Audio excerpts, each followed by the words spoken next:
Lore of the Three Houses, written by Elise Nelson and read to you by Rich Daigle. Chapter 3, The Legend of Starcamp. When the three spirits of terror spawned across the earth, something inside the planet came alive. Each one of them brought with them powers beyond mortal comprehension, including the power to educate humanity on how to utilize these abilities. The spirit who possessed the most intellectual powers was Cato, the spirit who would one day be known as the creator of Starcamp. It was an ordinary day when Cato felt his existence materialize and saw himself turn into humanoid form.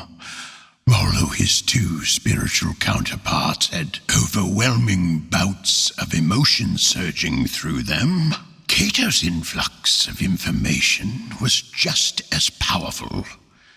His immortal brain swelled as every ounce of knowledge about the Earth, its solar system, and the anomalies of its existence raced through his mind. The surge was a heavy burden that left him aching at the temples.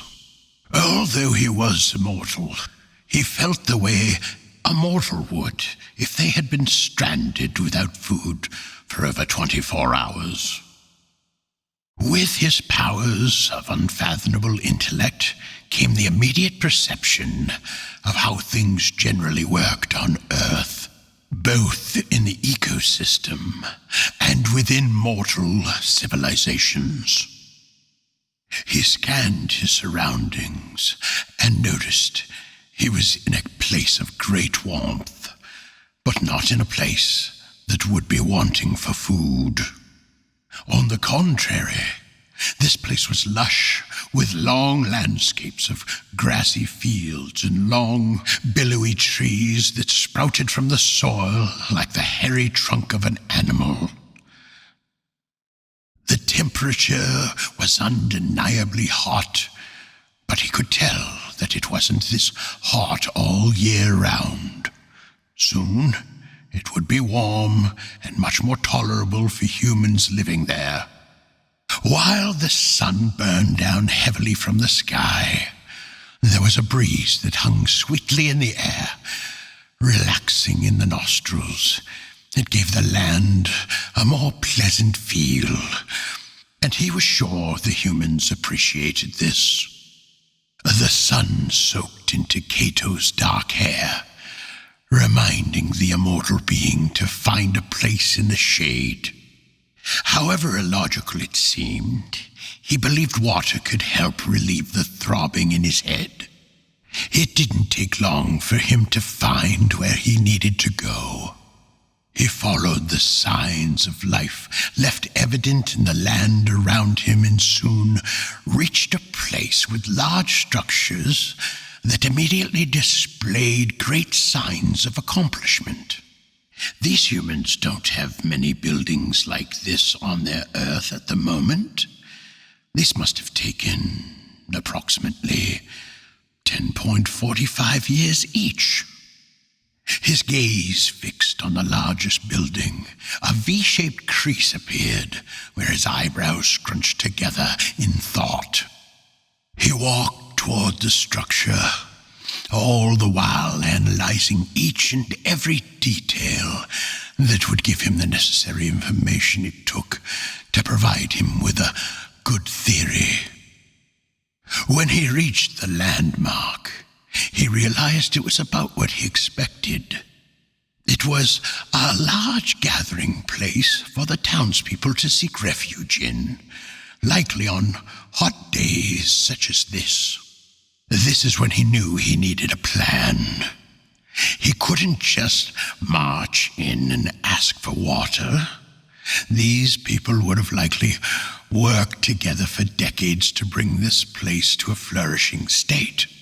There were very few people in the town from what Cato could see, So an outsider coming in would either be a good thing or a very bad thing. After searching every possible outcome in his mind, Cato realized it was pointless to assume and just opened the front door. Once inside, he was entirely underwhelmed. The walls were a dull gray and blank everywhere, other than around the rounded door frame that led into the large room where echoes of children's laughter and loud chatter could be heard from the entryway. He peered at the colored markings around the door frame and studied the patterns carefully, drawn in purple and blue. The vibrant colors lit up the entry of the large gymnasium like a berry-filled vine. They caught the eye and gave a certain element of warmth to the otherwise bland walls, like an invitation to let them know this is somewhere to be feared. The curved lines weren't letters or numbers. They didn't look to be of anything that would tell this village's history. He gathered that these patterns held some kind of meaning for their village nonetheless. Symbols that meant togetherness, whether that was the direct translation or not. He took his eyes off the art to enter into the large gathering hall. As soon as he did, one by one, voices hushed to nothing like a silencing wave. There were 84 people in attendance, 50 of which were children. The people looked Cato up and down, and it was clear they hadn't had an outsider in quite some time. His appearance was utterly human, so they wouldn't have suspected he was anything more than that. But he was an outsider nonetheless. After another excruciating moment of silence, he asked, "Could I please have some water?" One of the villagers, the man with a crooked nose and short legs, rushed to the far right corner of the room. Cato's eyes narrowed. Why do they seem so afraid? "I mean you no harm," he said as he approached. The man handed him a wooden cup of water. He took it thirstily and drank the whole thing in one go. The headache remained, but it was now greatly reduced. He figured the rest would go in time, after the knowledge settled in his newly shaped mind. "Please, have a seat," one of the other men in the village said, gesturing towards the dirt below. The being nodded and took a seat. Recognizing social cues from his newfound knowledge, Cato asked, "Would you care to tell me about your town? I'm new here and would love to know." He folded his skinny legs and crossed his arms as he waited for someone to speak. "Well," a woman with a long black braid and sun-kissed skin started, "all of us have lived here our entire lives. We call our town Carlania, after the founder of the village. She is the one who also wanted to build stronger structures to withstand a lot of storms we get here. Her idea has saved all of us in many ways." "We are very proud," the man next to her said, nodding in agreement. Cato nodded too and watched as the others shifted awkwardly and silently throughout the room. He smiled. "Well, don't let me get in your way of having a good day today. Please continue your merriment. I would like to talk with the leader of this village, though." A burly man with a dark complexion and thick curly hair stood up. "That would be me. Please meet me out in the hall." He did as the man asked. He walked back into the entryway and turned around to greet the man. "Hello, I am Cato, and I would love to set up a research station here." The two men were the same height, so Cato could see every shade of brown flecked within the man's eyes as he spoke. "I really don't follow. A research station?" Cato nodded. "Precisely, yes. You see, there are a lot of things I need to teach.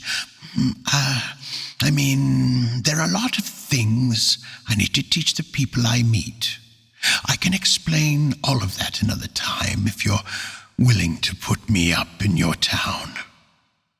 The man lifted a bushy eyebrow. "Why would we give you a free place to live? We all work so hard for what we have here. We don't need an outsider coming in and asking to get special treatment. We're just fine." He turned to leave when Cato put a hand on the man's shoulder. "Please allow me to explain," Cato said. The man brushed the being's hand from off his shoulder and grumbled, "I'm not from here, but I possess a great deal of information that I believe you would find useful." Cato knew perfectly well that he would lose all credibility if he tried to explain who and what he truly was. So he figured he could let that information come out on its own naturally, whenever that time may come. "Useful how?" the man asked, unconvinced but still intrigued. "I can teach you a writing system that will combine your village with others in the area. And I can teach you valuable information about the weather and environment. Things that will help you better understand the storms here, such as the ones that have been fatal for you and your people.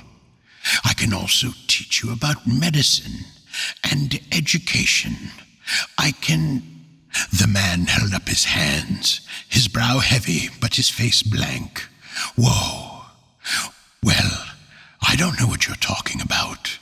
I don't know if you're telling me the truth about all this or not, but I'll tell you what.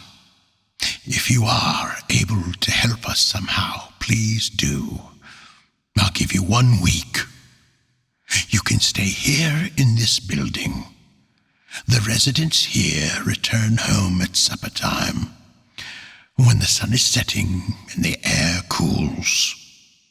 If you can't teach us anything we don't absolutely need to know, you have to leave." Cato nodded. "Agreed. Thank you. Your name, sir?" He held out his hand for the man to shake. "Matthew," he said, taking Cato's hand. "And I hope you don't like to eat too much, although, from the look of you, I wouldn't say you eat much." Cato smiled. "Don't worry. I don't really eat at all." The next day, Cato set up an area in the building to teach his first lesson. Before the humans woke up, he scoured the nearby rocks for ones he could use for chalk.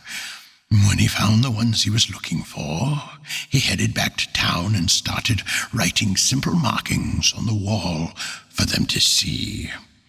When the sun was up, the villagers arrived, one family at a time. They each wore the same look of confusion as they walked into the room. When about half the villagers arrived, one of them asked, "Why are you drawing on our wall?" "I'm not drawing," he said, his hand continuing to busily etch into the wall. "I am ready to teach you basic arithmetic and then symbols for writing. This is the first step in teaching you the valuable lessons that will help your civilizations here on Earth thrive." His hand stopped for half a second when he realized how very unmortal he sounded just then. But then he kept writing at the same pace until he was done writing everything he needed to. And don't worry, this washes right off. I don't think we're... Matthew, good, you're here. Look at what this man is doing. Are you going to let him do this? He's ruining our walls. Hey, enough, Matthew said, his voice like thunder. Cato dropped his hand and turned to the town leader. This man is named Cato. He will be living with us for 1 week. He has vowed to teach us valuable information that will help us against the storms and other things. He will be sleeping in this building each night, and he claims to not need any food. Give him a chance. Try your best at listening and learning. If his teachings prove invaluable by the end of the week, he'll be gone. He gestured to Cato. Please begin teaching. Cato wanted to smile, but he knew the man didn't care too much about the immortal man's well-being. He just wanted to keep up his end of the bargain and see if Cato actually knew what he was talking about. He nodded. Okay, well, today I'm going to teach you about some basics that will help you better understand some of the concepts. How can you help us against the storms? A short, overweight man called out from the crowd. Cato let out a breath and turned to face him. I can teach you about that tomorrow, if you'd like. No, I want to know now, the man said. His arms crossed and his chest puffed out. This sentiment was seconded by many voices saying, yeah, in the crowd. Cato sighed and nodded. Well, I can tell you a little about that, too. Maybe we can get to it after lunch. I already prepared this lesson, so let's start with this. Is that all right? He waited for the villagers' input. Finally, the man with the crossed arms nodded reluctantly, and the others did the same. Cato smiled. Good. Then let's proceed. The days went by, each one presented with an assortment of lessons the villagers couldn't get enough of. They loved learning about the water cycle and everything to do with the weather, and they enjoyed learning the basics of math and letters. They had their own system before, which Cato tried to incorporate into it. This made them excited, and many of them loved that they could now more efficiently create messages to share with each other. Before, they couldn't make messages longer than a sentence or two at most, as they didn't have a specific alphabet or structure set in place. None of them had seen it important enough to do something about, because the way they had it seemed efficient enough at the time. None of them ever left the village unless they needed to go into another city for food and trading. This, and other eclectic purposes, was the only time they found they really needed to correspond in this way to begin with. Now the possibilities seemed endless, and they were hungry for more. To his immense relief, Cato was given the opportunity to stay in the village for as long as they all saw fit, including what he felt would be best for his own endeavors. So he continued teaching everything he could almost every day for an entire year. Each subsequent year went about the same, except that they decided upon a 5-day education week. On the 6th day, the villagers expected Cato to help with shared physical labors, and on the 7th day, they rested, and only worked to cook, clean, or help someone in need. Slowly, the village grew. The people learned how to use their knowledge in a variety of ways, which both grew the desirability of their village and expanded each village's horizons. People would move out of town to teach what they'd learned to people all around and learn more about the world. This gave Cato the greatest satisfaction. It was all precisely what he'd hoped. After a few years, Cato established a couple different houses of education in the town. The leader of the town agreed to give Cato the Gathering building as an education center. They were able to build smaller structures next to it for expanded disciplines. Over time, more and more buildings were created for the purpose of education in this town, which soon developed into a city. As more people joined the community, more people were able to use their skills to help the others in the city and in the towns and cities nearby. The people used the biggest building to have social gatherings, but it was now officially a school from the hours of 7 a.m. to 5 p.m. each day. Over the years, Cato was able to teach others in different disciplines so they could be teachers of their own. They could stay in this town or go to another to teach their respective fields and areas of interest. Decades passed by, and the city was suddenly a huge metropolis for education.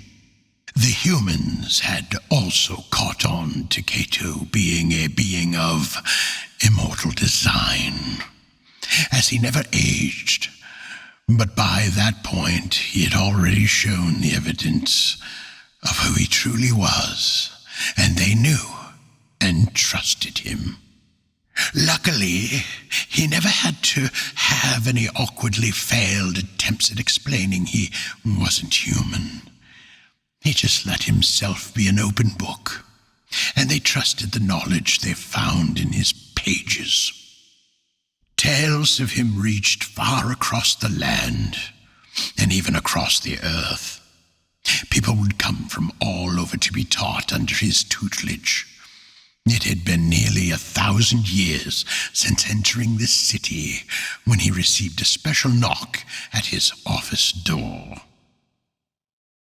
"Come in," he called out, turning the page of a sand-yellowed book in his hands. A young woman stepped forward. He knew upon looking at her she was about 24 years old. Her eyes were a deep sea blue, and her long hair cascading in ripples down her back were as sandy as the pages in his book. "Hello," she said, wringing her hands nervously. May I, are you busy?" Cato closed his book and leaned forward in his seat, his elbows balanced against the smooth wooden desk some of his former students created for him as a thank you present years before. He shook his head with a smile. "Not at all. Please take a seat." The woman did as he asked and plopped down on the seat across from him. Her hands kept ringing in her lap as she silently watched him looking back at her. He opened his mouth to break the silence when she did it for him. "My name is Mary, and I just wanted to say thank you. Because of you, everything in my life came together. Because of you, I can be happy." One of Cato's eyebrows rose. "Oh, I'm glad." His advanced intellect always gave him the responses needed in every given situation. This was the first time he couldn't find the words to say. She nodded nervously and continued. "You see, my brother was dying a few years ago. We didn't know what to do. My brother and I were 16 at the time, and since we were the eldest and my brother needed our mother, we decided we'd go out to find a way to save him." Water droplets began to form on the window pane, and humidity thickened the air in the office. Cato just watched in awe as the girl continued. "My father died when my brother was a baby. So my brother Richard and I have been taking care of our family ever since. When my brother was 8, he got very sick, and we didn't know what to do. He was always in and out fevers, and it was hard for him to breathe. Richard and I had heard rumors of you, and other beings that were more than human, people who could help us. So we decided to split up and gather as much information as possible to find anything that could save William. Richard went to see you, and I went to the land in the mountains to see a woman named Lumine. The name of his sister sent a shiver down Cato's spine. He hadn't seen his spirit brother and sister since arriving on this planet. Yet he knew her by name, and he'd never seen her with his own eyes. The girl's hand stopped ringing. She looked deep into Cato's eyes and said, "I found so many answers in healing, and so did he. We wrote down as much as we could and met back at our family home 6 months later. I was terrified the entire time that William was going to die at any moment. Luckily, my mother always raised us to read and write, so we were able to correspond with her. It was hard, though, as the letters took months to get to us. I only ever got 2 letters from my mother and 1 from Richard. One that said, 'Coming home.'" She looked out the window and watched the rain begin to fall. "So I left. I studied all the way home and got there 3 weeks later by horse and wagon.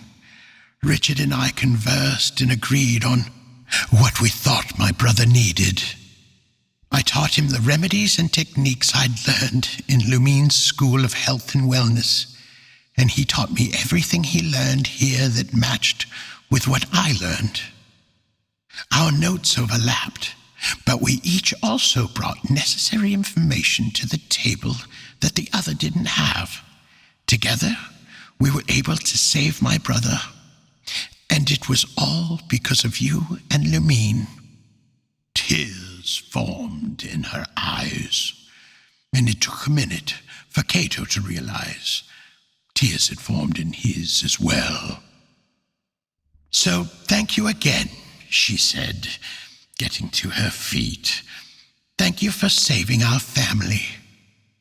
Cato talked to the young woman for an hour or so before she left with a man who appeared to be her husband. The 2 kissed and walked down the street out of view.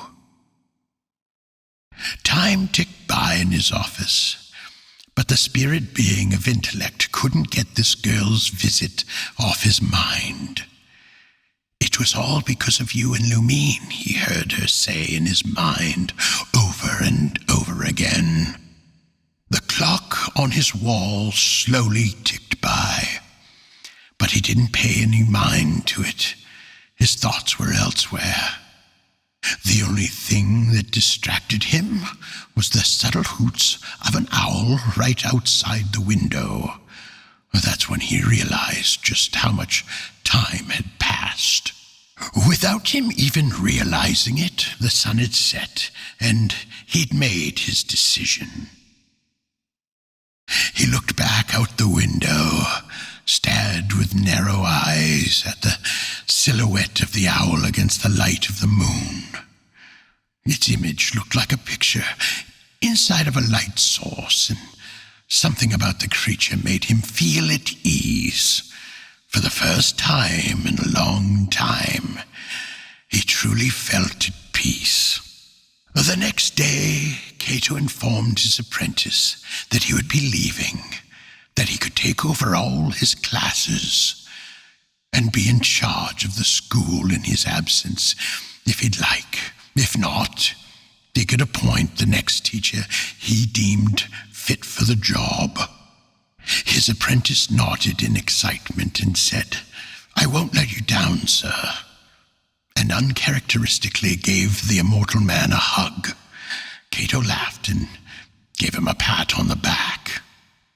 After After he packed a bag with what he thought necessary for his travels, a smile broke across the immortal man's face as he looked towards the mountains. "I'm ready to meet you, Lumine," he said to himself as he stepped into the street. "I think there are some great things we can teach each other, and I'm ready to learn."